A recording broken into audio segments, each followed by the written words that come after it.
El refugio secreto de Corrie ten Boom. Capítulo 3. Karel. Conocí a Karel en una de las ocasiones por las que mamá era famosa. Luego, no he podido recordar si se trataba de un cumpleaños, un aniversario de bodas, el nacimiento de un bebé, porque mamá era capaz de organizar una fiesta con cualquier excusa. Willem nos lo presentó como un amigo de Leiden y él nos fue saludando a todos con un apretón de manos. Cuando agarré esa mano fuerte y miré sus ojos profundos de color marrón, me enamoré irremediable y perdidamente. En cuanto terminé de servir el café a todos los invitados, me senté justo enfrente de él para poder contemplarlo. No parecía ser consciente de mi presencia. Pero eso era algo normal. Yo solo era una niña de 14 años, mientras él y Willem ya estaban en la universidad. Eran hombres a los que ya les había crecido una barba rala y que exhalaban el humo de sus cigarros mientras hablaban. Pero para mí me parecía más que suficiente estar en la misma habitación que Karel. En cuanto a lo de pasar inadvertida, estaba más que acostumbrada a que ocurriera. Era a Nowli a la que los chicos miraban siempre, aunque al igual que les pasaba a muchas otras chicas guapas, a ella parecía no importarle. Cuando un chico le pedía un mechón de pelo, el método habitual empleado en aquellos tiempos para declarar el amor, ella me pedía que arrancara unas cuantas hebras de la antigua alfombra de pelo gris que había al lado de la cama en nuestra habitación, que le pusiera un romántico lazo azul y que se lo entregara al mensajero. La alfombra seguía teniendo bastante pelo por el momento, mientras el colegio se estaba llenando de corazones rotos. Yo, por el contrario, me había enamorado de todos los chicos de mi clase, uno por uno, en una especie de desesperado ritmo regular. Pero entre que yo no era muy bonita y que además era demasiado tímida para expresar mis sentimientos, toda una generación crecía, sin ser consciente de la presencia de la niña que se sentaba en el número 32. Pero Karel, pensé mientras lo observaba, echarse una cucharada de azúcar en el café era diferente. Iba a amar a Karel para siempre. Transcurrieron 2 años antes de volver a verle de nuevo. Fue durante el invierno de 1908. Nowli y yo hicimos un viaje a la Universidad de Leiden para hacerle una visita a Willem. Su habitación, pobremente amueblada, estaba en la 4ª planta de una casa particular. Willem nos rodeó a Nowli y a mí en un enorme abrazo de oso y luego se dirigió corriendo hacia la ventana.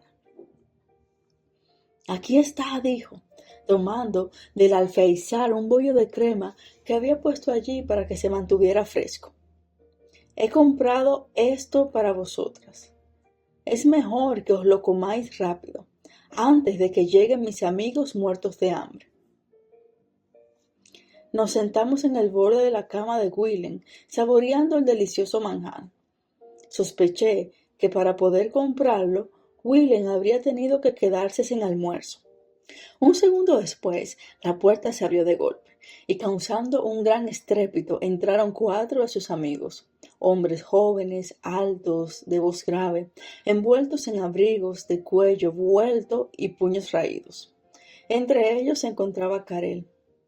Me tragué el último bocado del bollo de crema, me limpié las manos en la parte posterior de la falda y nos pusimos de pie. Willem empezó a presentarnos a Nowli y a mí, pero cuando llegó a Karel, éste le interrumpió. «Nos conocemos ya», se inclinó ligeramente. «¿Te acuerdas? Nos conocimos en una fiesta en tu casa». Dirigí la mirada de Karel a Nowli, pero no, él me estaba mirando directamente a mí. Mi corazón dio un vuelco de alegría, pero como todavía tenía la boca llena de restos pringosos de bollo, las palabras nunca llegaron a mis labios. Enseguida los jóvenes se sentaron a nuestros pies en el suelo, todos hablando a la vez, llenos de entusiasmo. Encaramada a mi lado, Nowli se comportaba con total naturalidad, como si visitar una universidad fuera algo que hiciera a diario. Por un lado, la diferencia entre nosotros era notoria. A los 18 años, ella ya usaba falda larga, mientras yo era muy consciente de los 15 centímetros de distancia que había entre el dobladillo de mi vestido y la parte superior de mis zapatos, mostrando claramente mis medias de colegiala.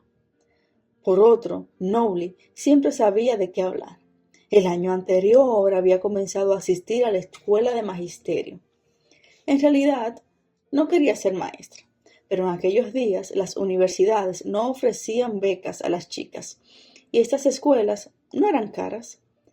Y así sabía charlar con facilidad, demostrando estar bien informada sobre los temas que interesaban a los estudiantes, como la nueva teoría de la relatividad, postulada por un hombre llamado Einstein, y si el almirante Peary conseguiría realmente alcanzar el Polo Norte. ¿Y tú, Corey, también te gustaría llegar a ser maestra? Sentado en el suelo, a mis pies, Karel me estaba sonriendo a mí. Sentí como el rubor salía por debajo de mi cuello alto. El año que viene, quiero decir, insistió, este es tu último año en la secundaria, ¿no? Sí, quiero decir, no, yo me quedaría en casa con mamá y tía Ana. Me había salido tan breve y tan bajito. ¿Por qué había dicho algo tan simple cuando lo que quería transmitir era tan importante? Que en primavera terminaría el colegio y me haría cargo de la familia. Esa primavera terminé el colegio y me encargué de las labores del hogar. Es algo que tenía previsto desde siempre, pero ahora había una razón añadida. Tía Beb tenía tuberculosis. La enfermedad había sido calificada como incurable. El único tratamiento conocido era descansar en un sanatorio, y eso estaba solo al alcance de unos pocos. Así que durante muchos meses, tía Beb permanecía en la cama de su pequeña habitación, mientras la tos la mantenía alejada de la vida. Para disminuir el riesgo de contagio, solo tía Ana entraba o salía del cuarto, cuidando de su hermana mayor durante todo el día. Y como además se pasaba muchas noches en vela, sin conseguir pegar ojo, recayeron en mí las tareas de cocina, de lavado y de limpieza de toda la familia. Me encantaba el trabajo y salvo por la situación de tía Beb, yo habría sido completamente feliz. Pero por encima de todo percibía su sombra, no solo la de su enfermedad, sobre todo la de su vida, con tantas contrariedades y decepciones. A menudo me gustaba echar un vistazo dentro de la habitación. Cuando le llevaba una bandeja a tía Ana, allí podía ver uno de los pocos y patéticos recuerdos de los 30 años que tía Beb se había pasado trabajando en las casas de otras personas. Frascos de perfume vacíos ya desde hacía muchos años, porque las familias bien siempre regalaban a la institutriz un perfume por Navidad.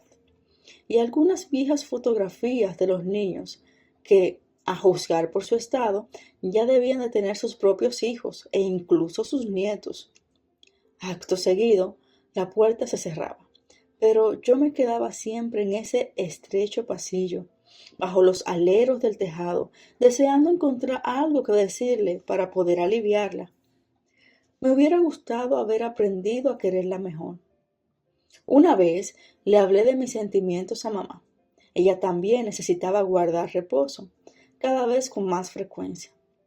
Antes, siempre que el dolor de los cálculos biliares se volvía insoportable, se había podido solucionar con una operación. Pero a causa de un pequeño derrame cerebral producido después de la última, hizo imposible practicarle más cirugías. Así, muchos días, cuando le llevaba una bandeja a tía Beb, tenía que dejarle también otra a mamá en el primer piso. En aquella ocasión, al llevarle su almuerzo, me encontré que estaba escribiendo cartas. Cuando mamá no se dedicaba a aprovisionar a todo el barrio con gorras y con trajecitos para bebés que ella misma cosía, Se dedicaba a escribir mensajes alegres para todos aquellos que no podían salir de casa en Harlem. El que ella misma se hubiera visto obligada a permanecer encerrada durante gran parte de su vida no había parecido afectarle nunca.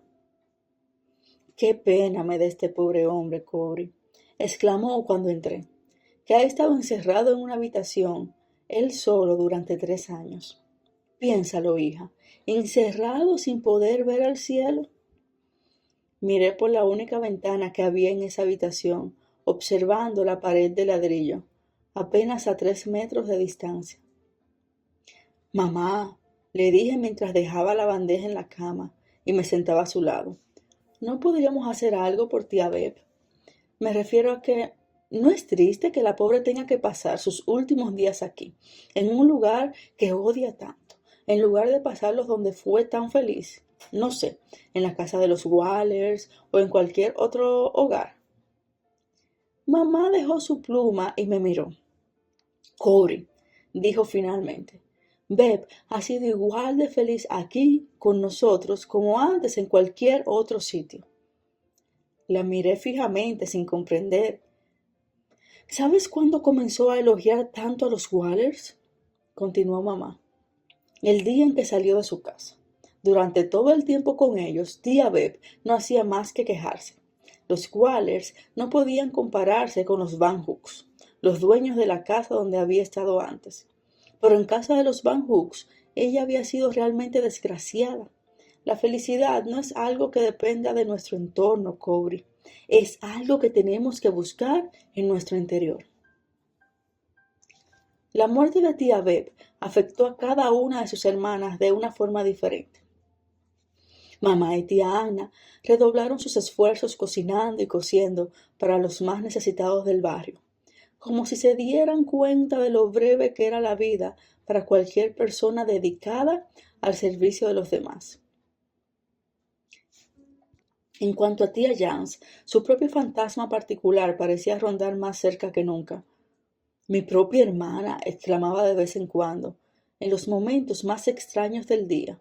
«¿Por qué? También podría haber sido yo». Un año después de la muerte de tía Beb, un nuevo médico se hizo cargo de las visitas que nos hacía el doctor Blinker.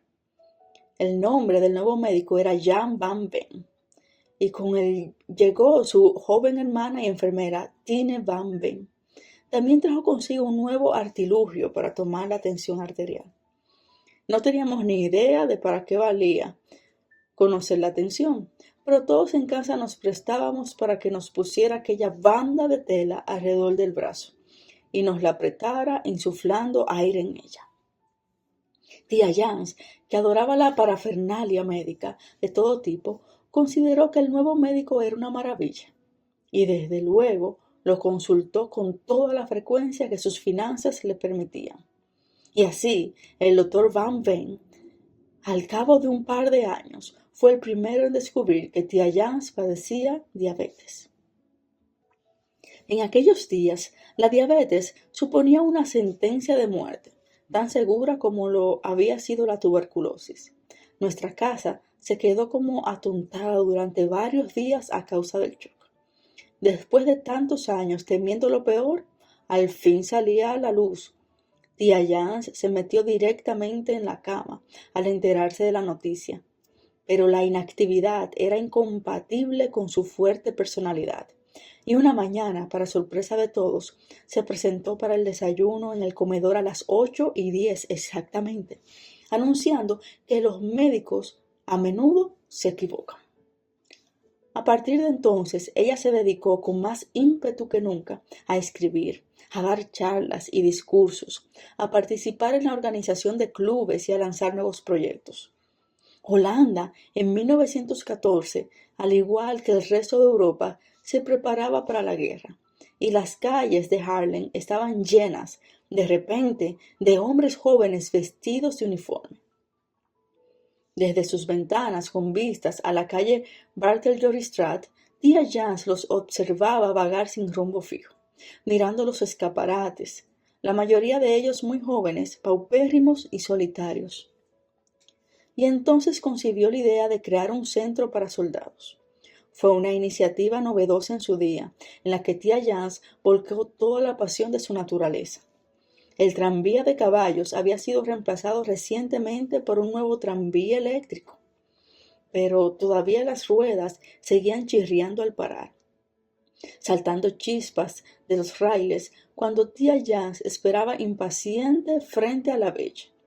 Se subía a bordo barriendo el suelo con su larga falda negra, que sujetaba con una mano mientras en la otra llevaba una lista de las señoras que iban a convertirse en las patrocinadoras de la nueva empresa.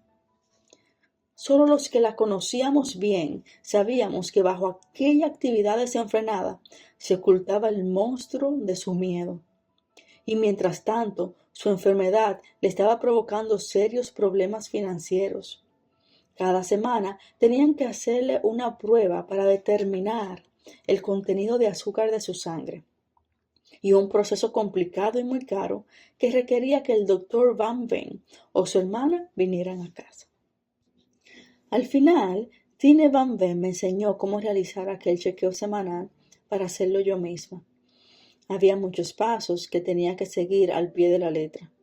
El más importante consistía en calentar la mezcla final, exactamente a una temperatura concreta. Era muy difícil hacerlo con precisión, con nuestra vieja y oscura cocina de carbón, pero finalmente di con ello, y a partir de entonces cada viernes mezclaba los productos químicos y además hacía la prueba yo misma. Si el resultado final quedaba de color claro al calentarlo, significaba que todo estaba bien. Solo si se ponía de color negro había que notificárselo al doctor Van Ven. Aquella primavera, Willem vino a casa para pasar sus últimas vacaciones antes de ordenarse. Se había graduado en la universidad 2 años antes y ahora estaba cursando los últimos meses de la escuela de teología. Una cálida noche durante aquella visita los encontrábamos a todos sentados en la mesa del comedor.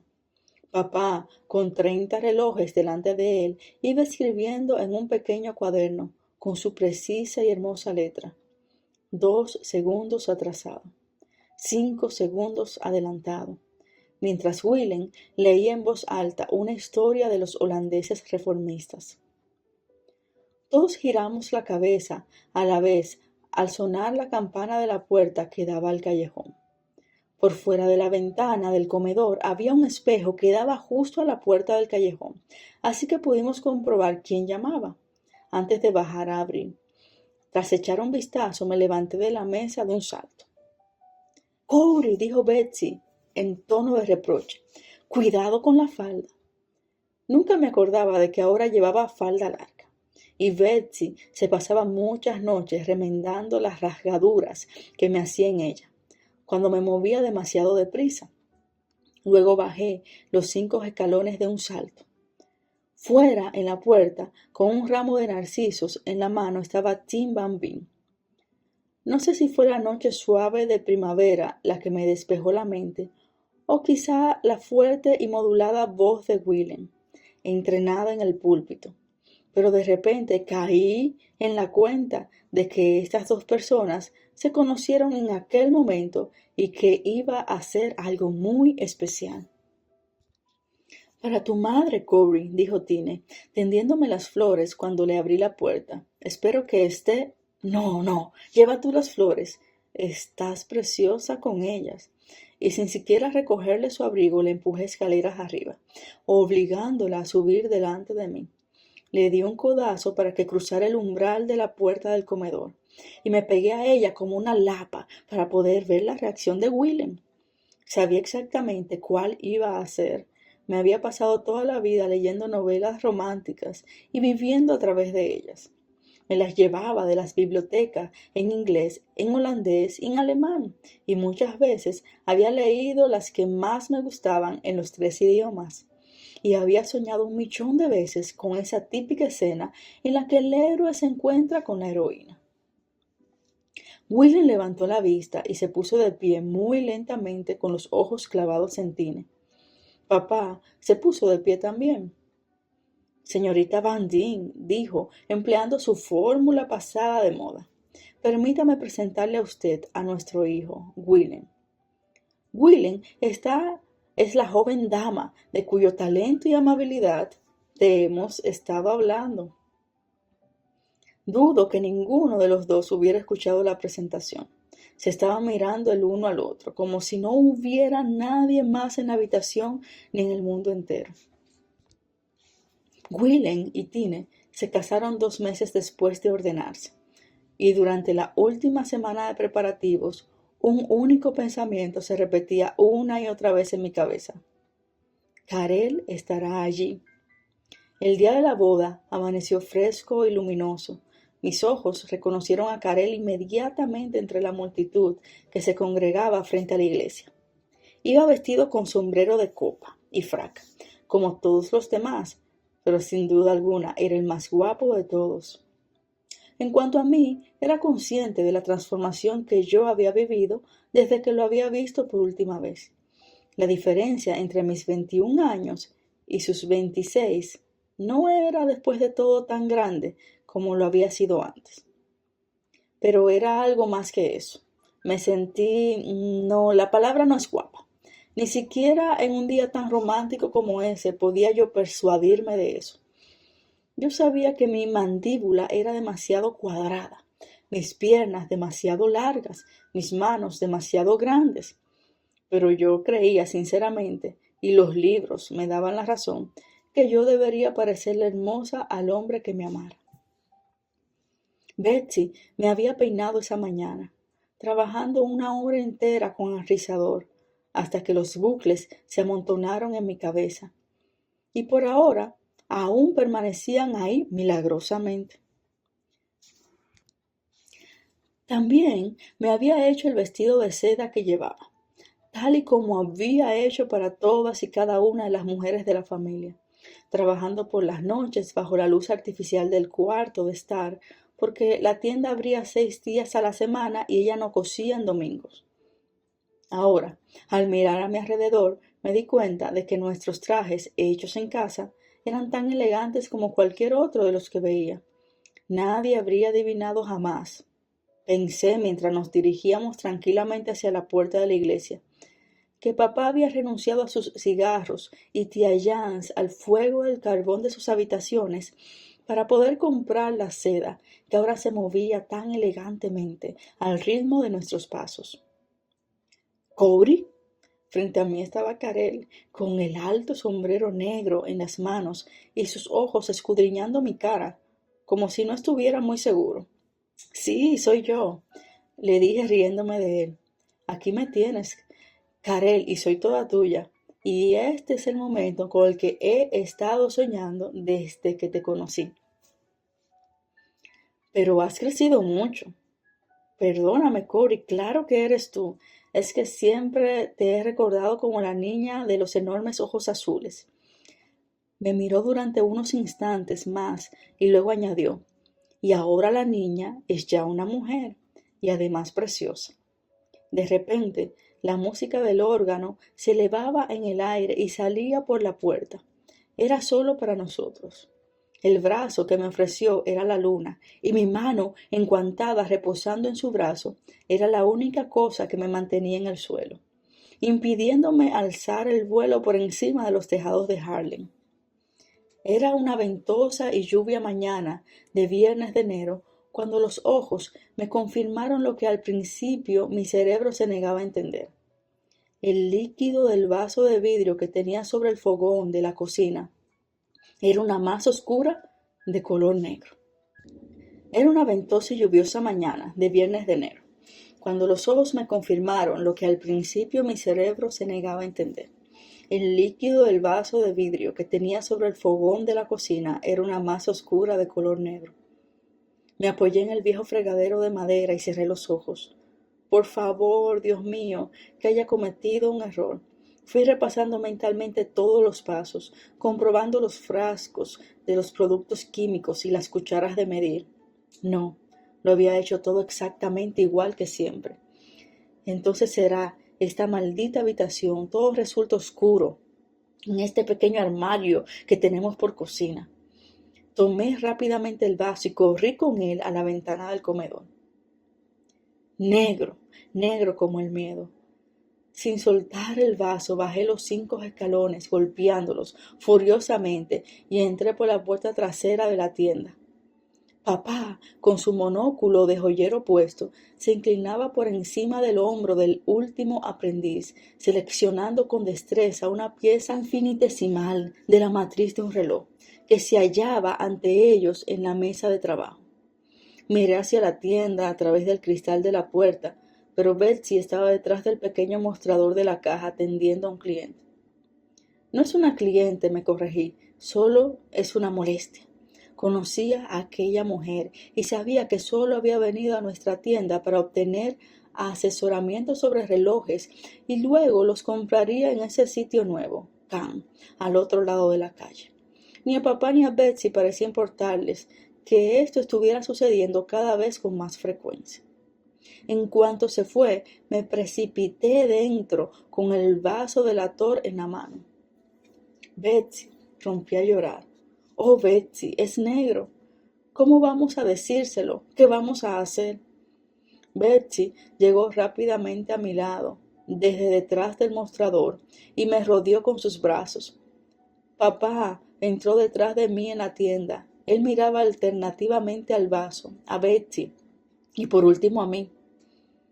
¿Lo has hecho correctamente, Cory? ¿Has seguido todos y cada uno de los pasos? Me temo que sí, papá. Pedí la opinión del médico. Se lo llevaré inmediatamente, les dije.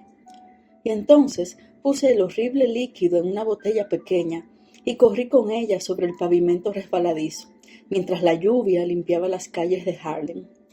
Había una enfermera nueva en el consultorio del doctor Van Ven, y tuve que pasar media hora, que se me hizo eterna, en silencio en la sala de espera. Al fin terminó de atender al paciente y el doctor Van Ven cogió la botella y se dirigió con ella a su pequeño laboratorio. No hay ningún error, Cory, dijo al salir. A tu tía le quedan unas 3 semanas como máximo. Celebramos una reunión familiar urgente en la relojería en cuanto regresé. Mamá, tía Ana, papá, Betsy y yo. Knowley no llegaba a casa de su trabajo como maestra hasta por la noche. Acordamos que tía Jans debía saberlo cuanto antes. Se lo diremos todos, decidió papá, aunque yo tendré que hablar lo necesario y tal vez, según lo decía su rostro, se iluminó, tal vez consiga que se dé cuenta de todo lo que ha conseguido. Jans ha logrado cumplir sus objetivos y quién sabe, quizá se lo tome bien. Y entonces la pequeña procesión subió los escalones hasta la habitación de tía Jans. Adelante, respondió cuando papá llamó a la puerta, y añadió como siempre hacía, y cerrad la puerta antes de que me muera de frío. Estaba sentada en la mesa redonda de caoba, trabajando en otro proyecto para su centro de soldados, cuando se percató de la cantidad de personas que habían entrado en la habitación. Dejó caer la pluma. Se quedó mirando nuestros rostros, uno a uno, hasta que llegó al mío. Y dio un pequeño suspiro de comprensión. Era viernes por la mañana, y yo aún no había llegado con los resultados de la prueba. Mi querida cuñada, comenzó papá con delicadeza. Hay un alegre viaje en el que todos y cada uno de los hijos de Dios nos tenemos que embarcar tarde o temprano. Y Jans, algunos tienen que presentarse ante el Señor con las manos vacías, pero tú llegarás a su lado con las manos llenas. Todos tus clubs, aventuró tía Ana. Tus escritos, añadió mamá. Los fondos que has recaudado, dijo Betsy. Nuestras conversaciones, comencé yo. Pero nuestras palabras, bien intencionadas, eran inútiles. Todos vimos cómo se arrugaba su rostro orgulloso. Tía Jans se puso las manos sobre los ojos y empezó a llorar. Vacías, vacías, decía ahogada a causa de sus lágrimas. ¿Cómo podemos llevarle nada a Dios? ¿Qué le importan a Él nuestros pequeños trucos y baratijas? Y entonces Todos contemplamos con incredulidad cómo retiraba las manos de la cara y con las lágrimas aún corriéndole por el rostro, susurró: Querido Jesús, te doy las gracias porque tengamos que presentarnos ante ti con las manos vacías. Te doy las gracias también porque tú lo hiciste todo, todo por nosotros en la cruz, y lo único que necesitamos en la vida o la muerte es estar seguro de ello. Mamá le echó los brazos y las dos se fundieron, juntas en un abrazo. Pero yo me quedé petrificada en mi sitio, sabiendo que acababa de presenciar un misterio. Era el billete de tren del que papá me había hablado, entregado en el momento preciso.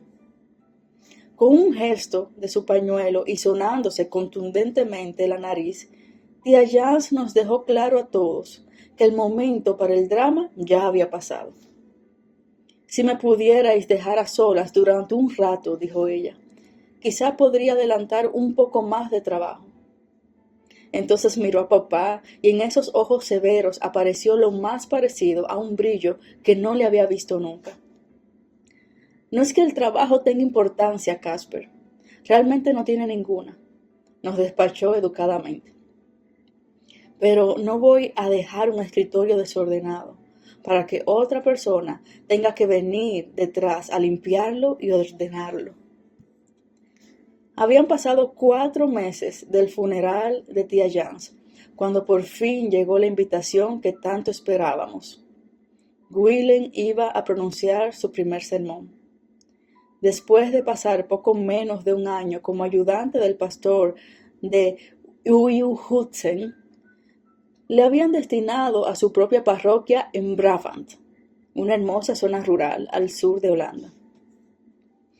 Y en la iglesia reformista holandesa el primer sermón de un ministro en su primera iglesia constituía la ocasión más solemne, alegre y emocionante que un pueblo poco dado a las emociones podía concebir. Los familiares y amigos llegarían desde muy lejos y permanecerían allí durante días. Desde la parroquia en la que estaba de ayudante, Karel escribió que por supuesto él también asistiría y que tenía ganas de vernos a todos de nuevo. Doté a la palabra todos de un significado especial para mí y me lancé a empaquetar varios vestidos, apretujándolos dentro de la maleta, en un delirio de anticipación. Mamá estaba atravesando una de sus peores épocas. Se había acurrucado en un rincón del compartimiento del tren y sus nudillos se volvían blancos. Cuando tenía que apretar la mano de papá, cada vez que el tren traqueteaba o se bamboleaba. Pero mientras los demás contemplábamos el paisaje, admirando las largas hileras de chopos, el color verde brillante propio del mes de junio, los ojos de mamá no dejaron de observar el cielo. Lo que para nosotros fue un viaje a través del país, para ella era un festín de nubes, luz e infinitas distancias azules. Tanto los habitantes de aquel pueblo como el número de fieles de la parroquia de Willem se habían visto reducidos en los últimos años. Pero el edificio de la iglesia, que se remontaba a tiempos mejores, era grande, y también era grande la casa de Willem y Tine, situada al otro lado de la calle. De hecho, comparada con la verge, resultaba enorme. Durante las primeras noches, el techo parecía tan lejos que no pude dormir.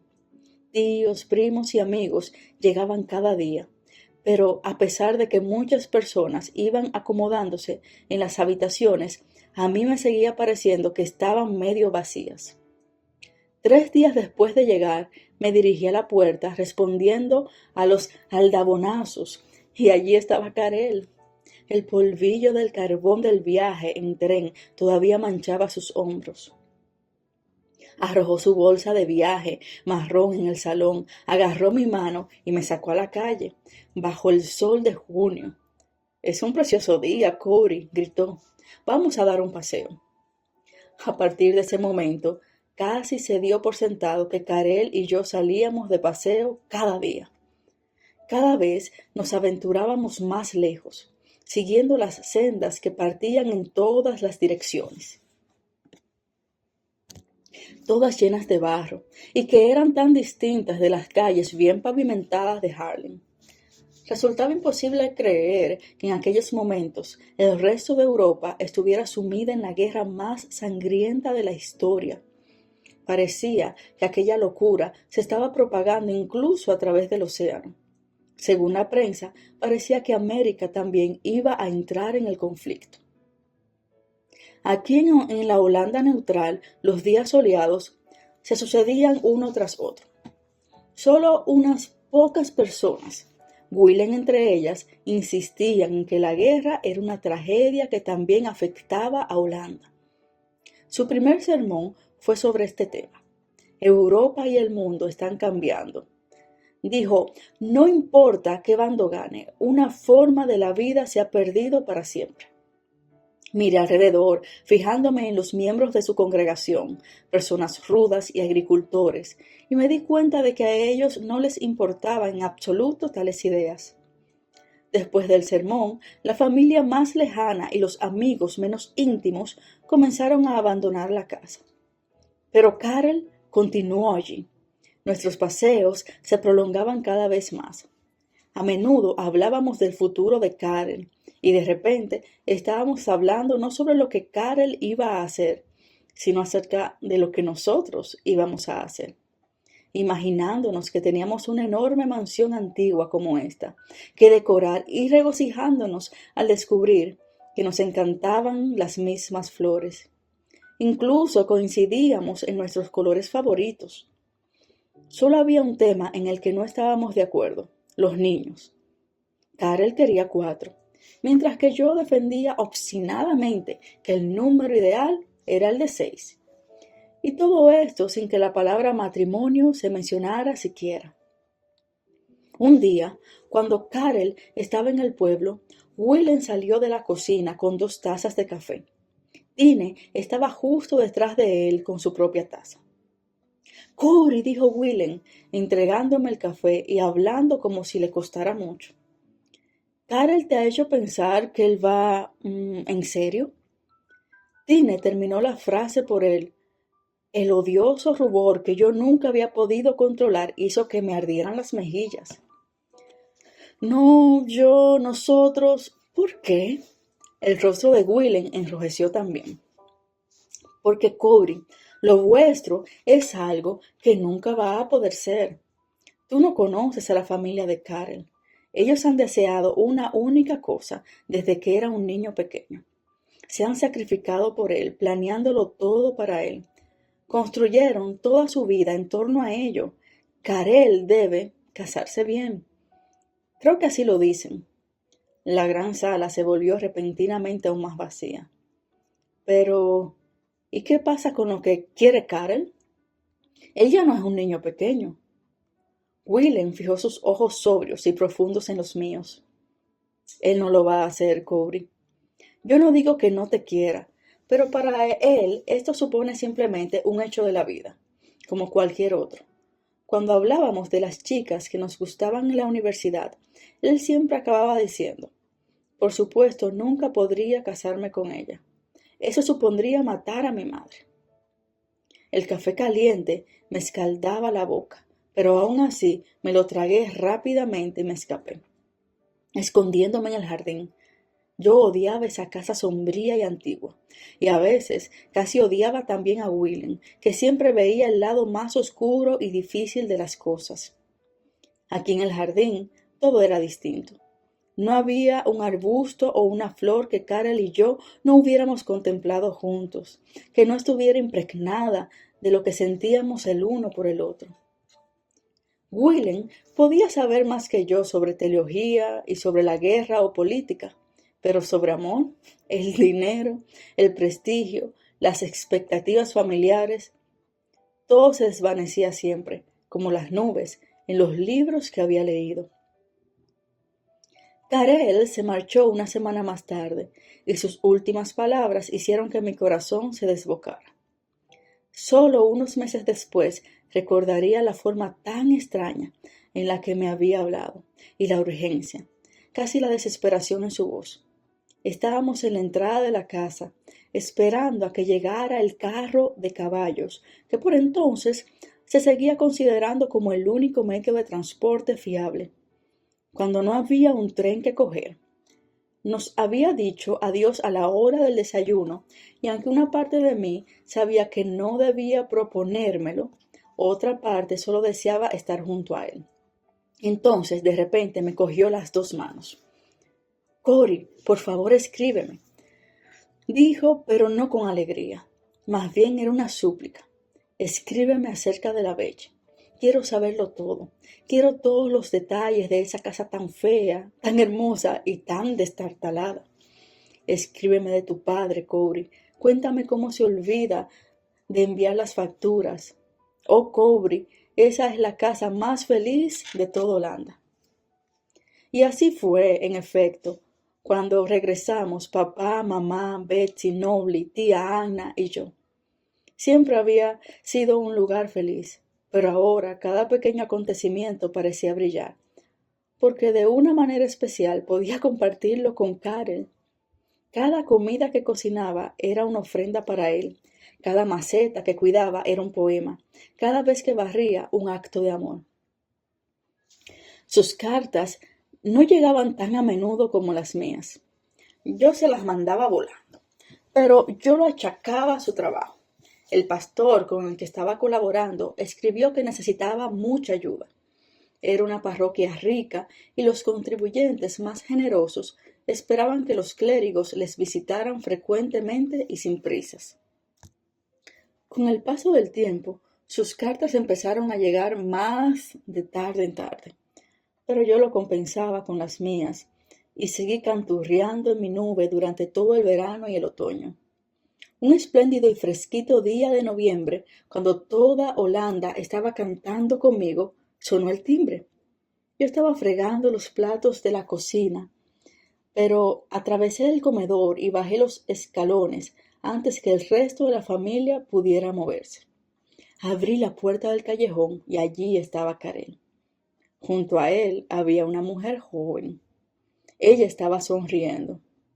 Tomé su sombrero de plumas, el cuello de armiño, y me fijé en el guante blanco que cubría la mano que ella tenía apoyada en el brazo de Karel. A continuación, comenzó a difuminarse la escena, pues Karel estaba diciendo: «Cory, quiero que conozcas a mi novia». Seguramente debí de contestar algo. Les tuve que haber llevado hasta la antigua habitación de tía Jans, en la parte de adelante, que ahora utilizábamos como salón.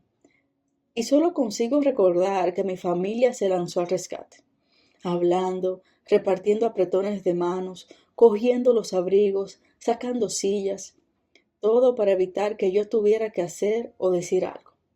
Mamá batió su propio récord haciendo café. Tía Ana pasaba la bandeja con tortas. Betsy se dedicó a charlar con la joven acerca de la ropa de moda en invierno, y papá mantenía a Karel en un rincón, bombardeándolo con preguntas sobre la situación internacional. ¿Qué opinaba él de la noticia de que el presidente Wilson estaba enviando tropas americanas a Francia? De alguna manera, aquella media hora pasó, y no sé cómo aún, pero me las arreglé para estrechar su mano y luego la mano de Karel y desearles toda la felicidad del mundo. Betsy los acompañó hasta la puerta, y antes de que se cerrara, yo huí por las escaleras hacia mi habitación, en la parte superior de la casa donde podía llorar sin reparos. ¿Cuánto tiempo permanecí tumbada en mi cama, llorando por el amor de mi vida? No lo sé. Más tarde, oí el sonido de los pasos de papá subiendo las escaleras.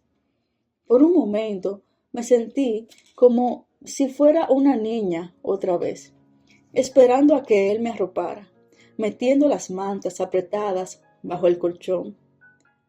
Pero esta herida no podía curarse con unas mantas, y de repente tuve miedo de las palabras de papá. Miedo de que me dijera: encontrarás a otra persona muy pronto, y que después esa falsedad se interpusiera para siempre entre nosotros.